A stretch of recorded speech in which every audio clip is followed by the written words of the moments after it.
اور گیس چوروں کے خلاف وزارت داخلہ کا ایکشن شروع، اسپیشل ٹیمیں تشکیل دیتے ہوئے ایف آئی اے کو خصوصی ٹاسک دے دیا۔ سردار طاہر محمود کی رپورٹ۔ وزارت داخلہ نے بجلی اور گیس چوروں کے خلاف ملک بھر میں کریک ڈاؤن کا فیصلہ کر لیا ہے۔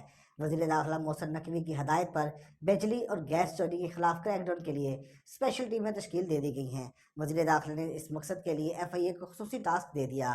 میڈیا رپورٹس کے مطابق وزیر داخلہ کی زیر صدارت اسلام آباد میں خصوصی اجلاس ہوا، جہاں ایف آئی اے حکام نے یونان کشتی حادثہ کی تفصیلی رپورٹ پیش کی۔ اس موقع پر محسن نقوی نے کہا کہ اس سانحہ میں ملوث تمام عناصر کو کیفر کردار تک پہنچانا ہوگا۔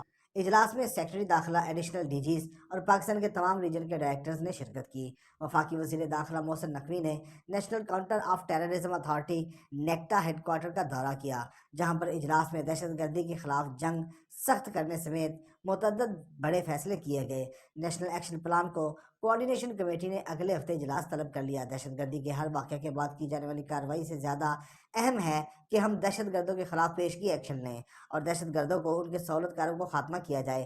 وفاقی وزیر داخلہ نے کہا کہ اب عملی اقدامات کرنا ہوں گے، کسی دہشت گرد تنظیم کو معافی نہیں ملے گی۔